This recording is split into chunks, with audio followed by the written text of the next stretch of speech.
বুমরাকে খেলা ব্যাটসম্যানদের জন্য একটা বিশাল বড় পেইনফুল বিষয়।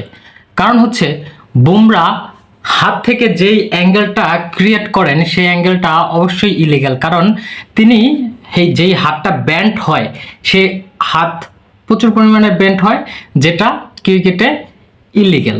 আর এই ব্যান্ড হওয়ার কারণেই তিনি বাড়তি সুবিধা পেয়ে থাকেন। তার রিভার্স সুইং, আউট সুইং অত্যাধিক মাত্রায় যায় এবং তার হাত পজিশনও ব্যাটসম্যানরা বুঝতে পারেন না। এই কারণেই তিনি বিশ্ব সেরা বোলার হয়ে উঠেছেন এবং এই বিষয়টা নিয়ে অনেকেই কমপ্লেন করেছে। কিন্তু যেহেতু ভারত একটা ডমিনেটিং টিম এবং তাদের বোর্ড যেহেতু অনেক স্ট্রং, সেজন্য এটা কোনো পাত্তা পায়নি। আমরা যদি খেয়াল করি তাহলে আপনারা দেখবেন যে আমাদের বুমরার মতো একজন বোলার ছিল আলামিন।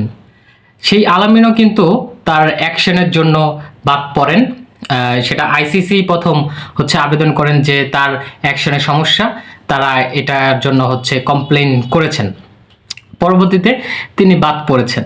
কিন্তু বুমরার ক্ষেত্রে কিন্তু বিষয়টা এটা হচ্ছে না এবং বুমরা যে আসলেই তার অ্যাকশন ইলিগেল সেটা ইংল্যান্ডের নাসির, সাবেক ক্যাপ্টেন নাসির, তিনি কিন্তু খুব ভালোভাবে সায়েন্টিফিক ওয়েতে ব্যাখ্যা করে দেখিয়েছেন।